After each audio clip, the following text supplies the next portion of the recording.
Exclusive ডিটেকশনের মৌমাছির স্কুলে আপনাকে স্বাগত। ঠিকই শুনেছেন, আপনি সাক্ষী হতে চাচ্ছেন কিভাবে এই মৌমাছিগুলো কালেক্ট করা হয়, কোয়ালিফাইড হয়, ট্রেনিং দেওয়া হয় এবং ফাইনালে একজন স্পেশালিস্ট এক্সক্লুসিভ ডিটেক্টর হয়ে ওঠে। তো চলুন শুরু করা যাক।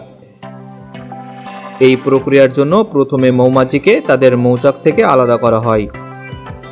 এরপর একটা বিশেষভাবে ডিজাইন করা হ্যান্ডেল ডিভাইসের সাহায্যে মৌমাছিগুলোকে ল্যাবে নিয়ে আসা হয়। এরপর একটি চেম্বারের মধ্যে মৌমাছিগুলোকে রেখে দেওয়া হয়। তবে মৌমাছিগুলো ট্রেনিং শুরু করার আগে তাদেরকে বেশ কিছুক্ষণ ফ্রিজে রেখে ঠান্ডা করে দেওয়া হয়, যাতে তাদের চলাফেরার গতি কমে যায়।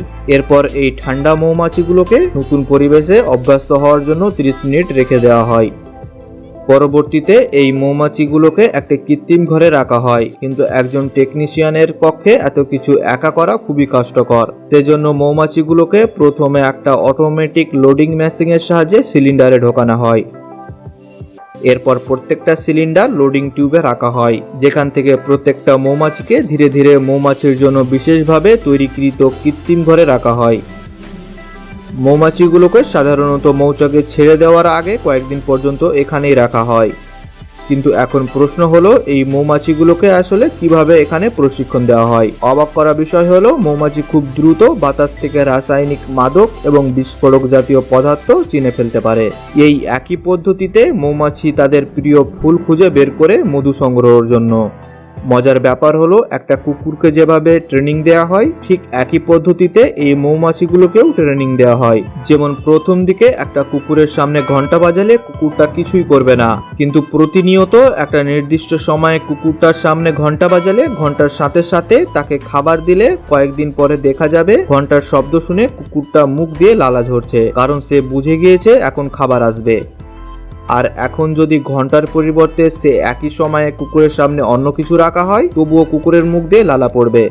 মূলত এভাবে একটি কুকুরকে ট্রেনিং দেওয়া হয়। কিন্তু মৌমাছির ক্ষেত্রে তো লালা বের হয় না, এরা তাদের যে জিহ্বা থাকে সেটা মধু সংগ্রহের জন্য ব্যবহার করে। এছাড়াও মৌমাছির যে অ্যান্টিনা থাকে সেটা ঘ্রাণের জন্য ব্যবহার করা হয়। প্রথমে যেসব মৌমাছিগুলোকে সংরক্ষণ করা হয় সেই সব মৌমাছিদেরকেও একটা পরীক্ষায় পাশ করতে হয়। পরীক্ষাটা হলো, একটি কাঠের মাথায় চিনি মেশানো মিষ্টি পানি নিয়ে মৌমাছির জিহ্বার সামনে ধরা হয়। পরীক্ষাতে মৌমাছিগুলোর জিহ্বা বের করার ক্ষমতা পরীক্ষা করা হয়। এভাবে 4 বার এই পরীক্ষা করা হয়। আর শেষ পর্যন্ত যে মৌমাছিগুলো মিষ্টি পানির ঘ্রাণের নিচ থেকে জিহ্বা বের করে থাকে, তাদেরকে বিস্ফোরক দ্রব্য এবং বোমা শনাক্তকরণের কাজের জন্য মাঠে নামিয়ে দেওয়া হয়। তবে বোমা শনাক্তকরণের আগে সেই সকল প্রশিক্ষিত মৌমাছিগুলোকেও বারবার বোমার ঘ্রাণেও ট্রেনিং দেওয়া হয়, যাতে করে তারা বোমা বা বিস্ফোরক দ্রব্যের ঘ্রাণ পেলে জিহ্বা বের করতে পারে। তবে মৌমাছিগুলোকে এইসব কিছু শনাক্ত করানোর জন্য 2টি পদ্ধতি ব্যবহার করা হয়। প্রথম পদ্ধতি হলো, একটি ক্যামেরার সাহায্যে মৌমাছিগুলোকে একটি নির্দিষ্ট জায়গায় রাখা হয়। এরপর এদের মধ্যে একটি ডিভাইস লাগিয়ে দেওয়া হয়। সেই ডিভাইসের মধ্যে একটি ছোট ক্যামেরা সেট করা থাকে। ডিভাইসের মধ্যে থাকা ক্যামেরাটা মৌমাছিকে সবসময় রেকর্ড করতে থাকে যে মৌমাছিটা কখন জিহ্বা বের করছে। দ্বিতীয় পদ্ধতি হলো, ক্যামেরার পরিবর্তে প্রত্যেকটা মৌমাছির সামনে একটি লেজার লাইট লাগিয়ে দেওয়া হয়। সেই লেজার লাইট পর্যবেক্ষণ করলে বোঝা যায় মৌমাছি জিহ্বা বের করেছে কিনা। এরপর 6টা কার্টিলের এই ডিভাইসে ঢোকানো হয়। প্রত্যেকটা কার্টিলে 6টা করে মৌমাছি রাখা হয়। পর এলইডি লাইট পর্যবেক্ষণ করে বোঝা যায় যে কোনো মৌমাছি জিহ্বা বের করেছে কিনা। যদি স্ক্রিনের ঘর লাল হয় তবে বোঝা যায় তারা জিহ্বা বের করেছে, অর্থাৎ সেখানে এই সন্দেহজনক বস্তুটার উপস্থিত আছে। ঠিক একই পদ্ধতিতে বিভিন্ন মাদকদ্রব্য এবং বিস্ফোরণ শনাক্তকরণের জন্য মাছিগুলোকে সেই সব মাদকদ্রব্য এবং বিস্ফোরকের ঘ্রাণের উপরেও ট্রেনিং দেওয়া হয়। একটা কুকুরকে প্রশিক্ষণ দিতে 4 মাস পর্যন্ত লেগে যায়, তবে মৌমাছিকে মাত্র 4 ঘন্টায় আপনি প্রশিক্ষণ দিতে পারবেন। মৌমাছির রক্ষণাবেক্ষণ খরচ কুকুরের রক্ষণাবেক্ষণের চাইতে অনেক কম। আপনার শুধু চিনি আর পানির প্রয়োজন হবে। এখানে শেষ না, কুকুরের ওজন অনেক ভারী হয়, তাই কুকুরকে দিয়ে ল্যান্ডমাইন শনাক্ত করা যায় না, কারণ ল্যান্ডমাইনের উপর পা পড়লে সেটা বিস্ফোরক ঘটবে। কিন্তু মৌমাছি দিয়ে ল্যান্ডমাইন শনাক্ত করতে এই সমস্যার সম্মুখীন হতে হয় না।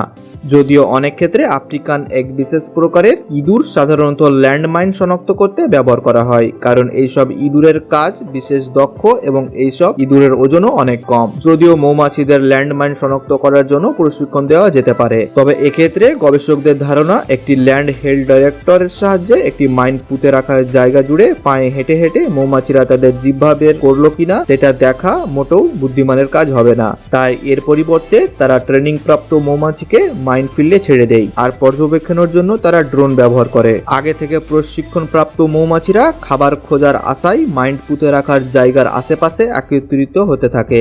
ড্রোন দিয়ে তোলা ফটো বিশ্লেষণ করলে দেখা যায় কোথায় কোথায় ল্যান্ডমাইন লুকিয়ে থাকতে পারে। তবে মজার ব্যাপার হলো এইসব প্রাণীকে শুধুমাত্র বিস্ফোরক পদার্থ শনাক্ত করানোর জন্যই ব্যবহার করা হয় না, বরং কোথাও কোথাও বিস্ফোরক পদার্থ রেখে আসার জন্য ব্যবহার করা হয়। যেমন রাশিয়ার দ্বিতীয় বিশ্বযুদ্ধের সময় জার্মান ট্যাঙ্কগুলিতে এক অ্যান্টি ট্যাঙ্ক বোমা রাখার জন্য বিশেষ প্রকারের কুকুর ব্যবহার করা হয়েছিল।